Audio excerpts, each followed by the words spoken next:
In the vast, unforgiving expanse of the Eastern Front, where the earth itself seemed to weep with the blood of countless men, hope was a fragile, elusive butterfly.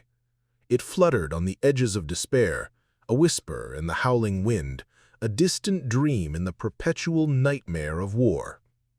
For years, the conflict had gnawed at the soul of Russia, consuming its sons, its resources, its very spirit. Yet, even in the deepest trenches, amidst the stench of mud and decay, a new promise began to stir, the promise of a decisive blow, a breakthrough that could finally turn the tide. It was the summer of 1916, and the air, heavy with the scent of impending battle, also carried the faint, intoxicating aroma of victory. Captain Dmitri Volkov, a man forged in the crucible of conflict, stood on a makeshift wooden platform, his gaze sweeping across the faces of his men. At 38 years old, his imposing stature and broad shoulders bore the indelible marks of years of service, each scar a testament to battles fought and survived.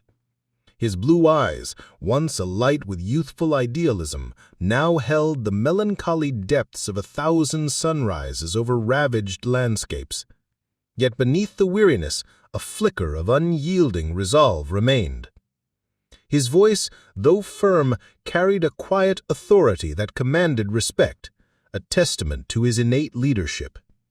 Dmitri was a man of unwavering principles, fiercely loyal to his soldiers and to Mother Russia, believing in the righteousness of their cause despite the unspeakable horrors he had witnessed. He was a natural strategist, his mind a sharp instrument even under the most intense pressure, but he was also haunted by the ghosts of fallen comrades, a burden that fueled his fierce determination to protect those who remained under his command. Born a peasant, Dmitri had risen through the ranks by sheer merit and raw courage, carrying with him the earthy simplicity and formidable strength of his roots. He was, in every sense, the heart and backbone of his battalion. Around him, his battalion, a motley collection of farmers, factory workers, and students, awaited his words. Among them were the men who had become his family, their lives intertwined by the shared crucible of war. Sergeant Ivan Petrov, 45, a robust man with a face etched by time and a thick beard that gave him a paternal air, stood stoically. His brown eyes, though weary, radiated an unwavering kindness. Ivan was the battalion's patriarch, a veteran of the Russo-Japanese War, whose moral compass was firmly set on protecting his sons in uniform. He was the emotional anchor of the group, always ready with a comforting word or a practical piece of advice, though secretly tormented by the fear of never returning home to his own family. Lieutenant Nikolai Smirnov, 24, young and slender, with bright blonde hair and keen green eyes, exuded an almost naive idealism. A recent academy graduate, he was a promising strategist, yet still uninitiated in the brutal realities of combat. His moral code was shaped by honor and duty, dreaming of becoming a hero for Russia. He was eager to prove his worth, but the harsh realities of battle would soon confront him with the fragility of life and the complexities of morality in wartime. Soldier Mikhail Orlov, 20, a strong and resilient young peasant with an easy smile and curious eyes, was the youngest of the group, innocent yet possessing surprising courage. His moral compass was simple: survive and protect his friends. He was an astute observer, absorbing every lesson and every horror, maturing rapidly under fire, yet retaining a spark of hope and humanity. And then there was soldier Grigory Volkov, 19, Dmitri's younger cousin, a lean young man with dark, expressive eyes that mirrored a mix of fear and admiration for his older relative. He had enlisted to follow in Dmitri's footsteps, seeking adventure and glory. Morally, he was driven by family loyalty and a burning desire to prove his worth. Psychologically, Grigory was impulsive and somewhat naive, but his determination and affection for Dmitri made him a dedicated soldier, albeit vulnerable to the brutal realities of combat. The air crackled with anticipation as the orders for the Brusilov Offensive arrived. The news spread like wildfire through the trenches, igniting a flicker of hope in the weary hearts of the soldiers. This was not to be another futile frontal assault, but something new, something audacious. General Brusilov's innovative tactics, emphasizing surprise and concentrated, yet dispersed attacks along a wide front, promised a different outcome. The men spoke of short, precise artillery bombardments, of infantry waves designed to overwhelm, not merely to push. There was a palpable sense of tension, a mixture of fear and exhilaration, but beneath it all, a fragile yet potent hope for a decisive victory. This time, they believed, it would be different. Their initial encounters with the enemy, the Austro-Hungarian and German forces, had already painted a grim picture. They were perceived as formidable, ruthless, and utterly devoid of mercy. Stories of their brutality, of their disregard for human life, circulated among the troops, hardening their resolve and fueling a deep-seated animosity. This dehumanization of the enemy, while perhaps a necessary psychological tool for survival, also served to strengthen the bond among the Russian soldiers, reinforcing their shared purpose and increasing their empathy for one another. They were fighting not just for land, but against an oppressive, unfeeling force that threatened their very existence. The stage was set, the players in position, and the curtain was about to rise on one of the most pivotal and tragic acts of the Great War. The dawn of June 4th, 1916 arrived not with the gentle caress of a new day, but with a thunderous roar that ripped through the pre-dawn stillness. The Russian artillery, meticulously positioned and precisely aimed, unleashed a barrage unlike anything the Eastern Front had witnessed. It was not the prolonged, indiscriminate shelling of previous offensives, but a sharp, concentrated hammer blow, designed to stun and disorient, to tear gaping holes in the enemy's meticulously constructed defenses. The ground trembled, a living entity convulsing under the relentless assault. The air, thick with the acrid scent of cordite and pulverized earth, vibrated with a primal energy that both terrified and exhilarated.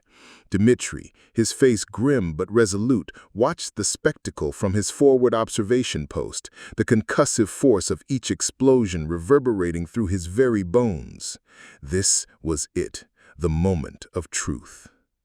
As the last echoes of the bombardment faded, replaced by the frantic cries of the wounded and the distant rattle of machine guns, Dmitri gave the order, "Forward, sons, for Russia!"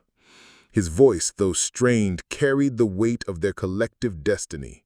The battalions surged from their trenches, a wave of gray-clad figures, bayonets glinting in the nascent light. The initial breakthrough was swift, almost disarmingly so.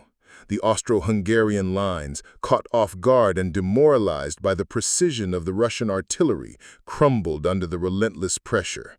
A surge of exhilaration, raw and intoxicating, coursed through Dmitri. This was the victory they had dreamed of, the swift, decisive blow that would break the stalemate. Mikhail, his young face streaked with dirt and sweat, let out a triumphant yell as he cleared a trench, his bayonet finding its mark with a sickening thud. Nikolai, his eyes wide with a mixture of awe and terror, directed his men with a newfound confidence, his theoretical knowledge now brutally tested and proven. But the euphoria was fleeting, a fragile illusion shattered by the harsh realities of war. The cost of this initial success began to manifest itself with brutal clarity. The first casualties, stark reminders of the price of every gained meter, lay scattered across the churned earth. A young recruit, barely out of his teens, lay motionless, his eyes staring blankly at the gray sky. Ivan, his face a mask of grim determination, knelt beside a fallen comrade, a silent prayer on his lips before moving on, his shoulders heavy with the weight of unspoken grief.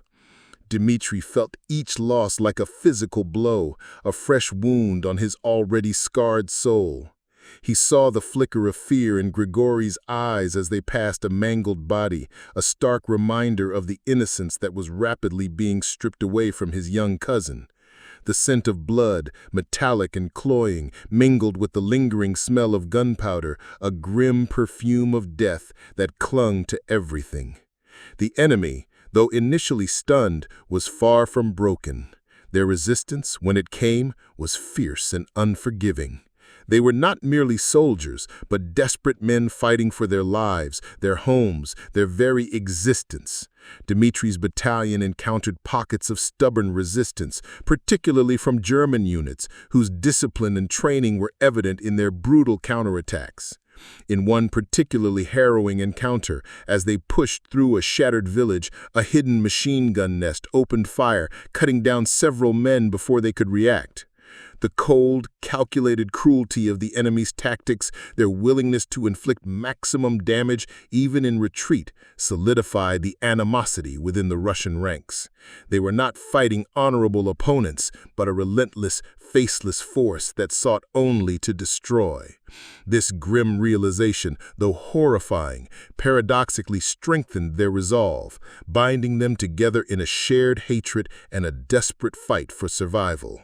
The breakthrough was achieved, but the true battle, the one that would demand every ounce of their strength and spirit, had only just begun. The initial surge of the Brusilov Offensive, that intoxicating rush of victory, soon gave way to the grinding, relentless reality of sustained combat. The enemy, though battered, was far from defeated. As the Russian forces pushed deeper into Austro-Hungarian territory, the resistance stiffened, becoming more organized, more desperate. Counterattacks, once sporadic, now came with a terrifying regularity, launched by fresh German divisions rushed to reinforce their beleaguered allies.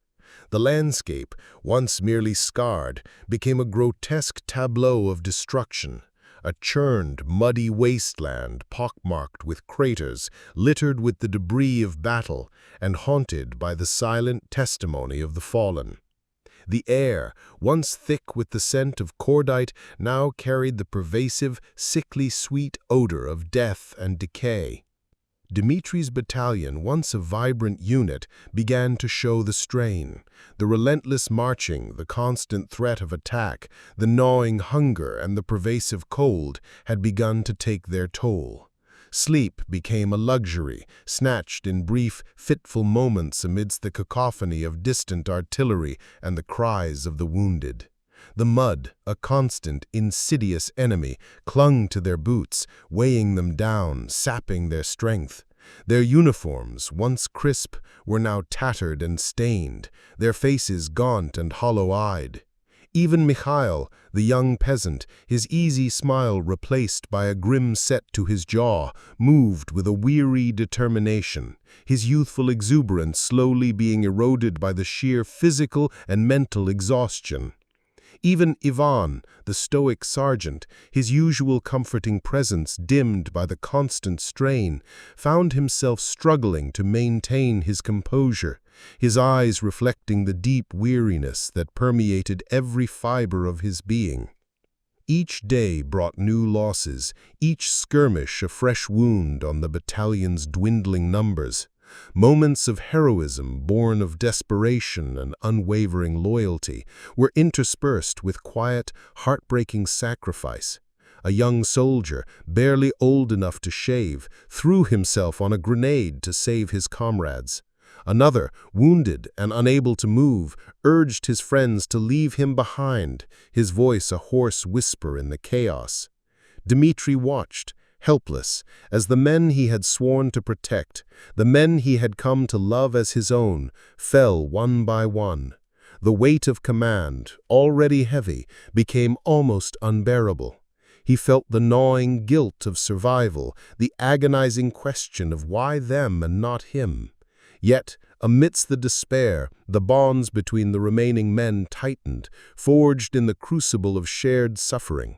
They fought not just for Russia, but for each other, their camaraderie a fragile shield against the encroaching darkness. The war, once a distant concept, had become an all-consuming, dehumanizing force. He witnessed the transformation of men into hardened, unfeeling instruments of destruction, their eyes devoid of emotion, their actions driven by instinct and the primal urge to survive. The line between right and wrong blurred, replaced by the stark realities of kill or be killed. He saw the enemy not as individuals, but as a faceless, relentless tide, and he knew they saw him the same way. The once clear purpose of their fight became muddled by the sheer brutality of it all. The reflection on the purpose of the war, once a source of strength, now became a haunting question, echoing in the quiet moments between battles.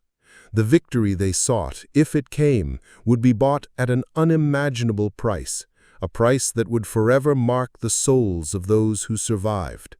The continuous struggle had become a test of endurance, a brutal dance with death, where every step forward was paid for in blood and shattered dreams. The exhaustion was not just physical, it was a deep, spiritual weariness that threatened to consume them all. But still they fought on, driven by a flicker of hope, a stubborn refusal to yield, and the silent promise to honor the fallen. The brief respite, a mere illusion of calm, was shattered by a deafening roar that dwarfed all previous bombardments. The earth heaved, not with the familiar rhythm of Russian artillery, but with the terrifying, relentless fury of the Austro-Hungarian and German counterattack. It was a storm of steel and fire, a calculated act of vengeance designed to crush the Russian advance. Dmitri's battalion, already thinned by weeks of relentless fighting, found themselves caught in a maelstrom. The enemy, having regrouped and reinforced, struck with brutal efficiency, their lines stretching far beyond what intelligence had predicted. The air was thick with the whistle of incoming shells, the crackle of machine gun fire, and the guttural shouts of the advancing enemy. They were not merely attacking, they were enveloping, cutting off escape routes, tightening a noose around Dmitri's exhausted men. "Hold the line! Hold the line!" Dmitri's voice, hoarse from shouting, was barely audible above the din. He moved with a desperate urgency, rallying his men, firing his rifle with grim precision. Nikolai, his face pale but determined, directed the remaining machine gunners, their weapons spitting fire in a desperate attempt to stem the tide. Ivan, a rock amidst the chaos, fought with the quiet ferocity of a cornered bear, his bayonet a blur in the close-quarters combat. But the numbers were against them. Wave after wave of enemy soldiers, their faces contorted with grim resolve, crashed against their dwindling defenses. The battle became a desperate, brutal dance of survival, a hand-to-hand struggle in the mud and blood. Every inch of ground was contested, every life a fleeting spark extinguished in the inferno. The hope that had sustained them through the initial breakthrough now felt like a cruel, distant memory, replaced by a cold, creeping despair. Then came the crushing blow, not from the enemy's guns, but from the silence of their own command. A desperate plea for reinforcements sent hours ago had gone unanswered. A promised artillery barrage meant to break the enemy's flank never materialized. Whether it was a communication breakdown, a deliberate oversight, or a tragic miscalculation, it mattered little to the men trapped in the inferno. The realization dawned with a sickening lurch. They were alone, abandoned. The rage that surged through Dmitri was a cold, bitter fire, hotter than any shell blast. It was not just the enemy he fought now, but the crushing weight of indifference, the betrayal of a system that had sent them to their deaths. This profound sense of abandonment, of being sacrificed for a larger, unseen game, deepened the despair, making the fight even more desperate, more futile. It was in that moment, amidst the deafening roar and the suffocating despair, that the unthinkable happened. A sudden, brutal surge of enemy soldiers, seemingly from nowhere, overwhelmed their left flank. Dmitri, fighting with the ferocity of a cornered wolf, saw it unfold in agonizing slow motion. Mikhail, the young peasant who had faced the horrors of war with such surprising courage, was caught in the melee, his easy smile replaced by a look of pure terror. Dmitri lunged, but it was too late. A bayonet, glinting wickedly in the smoke-filled air, found its mark. Mikhail fell, a silent, crumpled heap in the mud, his curious eyes now vacant, staring at a sky he would never see again. The loss was a physical blow to Dmitri, a searing pain that eclipsed the exhaustion and the fear. Mikhail, so full of life, so full of innocent hope, was gone. The raw, senseless brutality of it all, the utter waste of a young life, ignited a new, terrifying resolve within Dmitri. He would fight, not for victory, not for glory, but for Mikhail, for Ivan, for Nikolai, for every man who had fallen. He would make them pay. The despair was absolute, but within it, a new, cold determination was forged. A silent promise whispered to the fallen. The air, once thick with the acrid scent of gunpowder and the metallic tang of blood, now carried the chilling silence of impending doom. Dmitri stood amidst the shattered remnants of his battalion, their faces grim, their eyes reflecting the stark reality of their situation. Reinforcements were a phantom, a cruel joke played by the echoes of distant battles. Their numbers were few, their ammunition dwindling, and the enemy, a relentless tide of gray, was closing in. Yet in Dmitri's heart a new resolve had taken root, born from the ashes of despair and the searing pain of Mikhail's loss. He would not allow his remaining men to be slaughtered senselessly. If they were to fall, it would be on their terms, for a purpose that transcended mere survival. His gaze swept over the faces of Ivan and Nikolai, the last pillars of his command.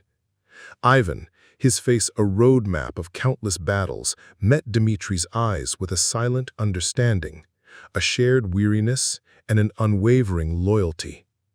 Nikolai, though pale, held his chin high, his youthful idealism tempered by the brutal lessons of the past weeks, but his spirit unbroken. Dmitri knew what he had to do. He gathered his men, their bodies aching, their spirits bruised, but their eyes fixed on their captain.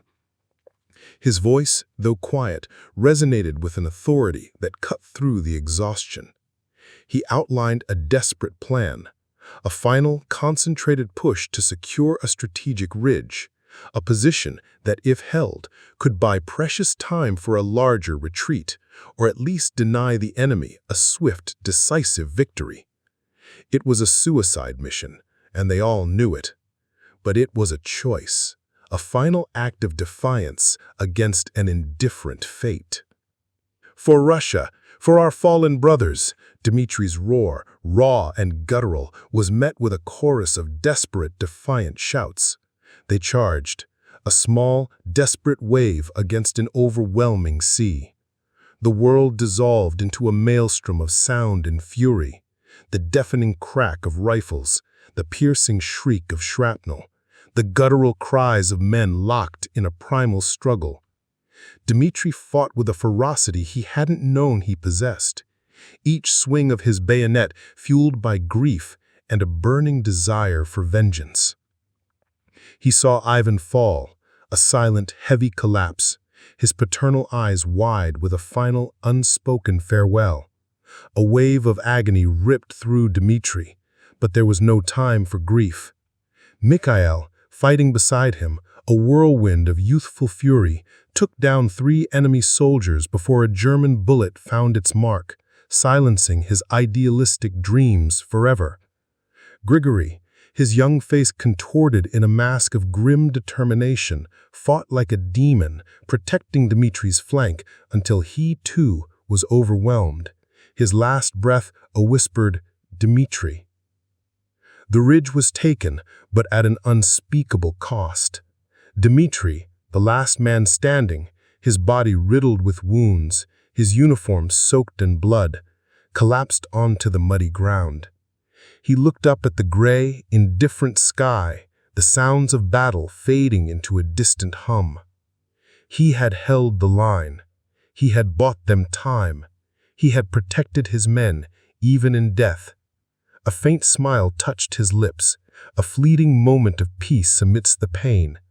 He saw Mikhail, Ivan, Nikolai, and Grigory, their faces clear and unscarred, waiting for him.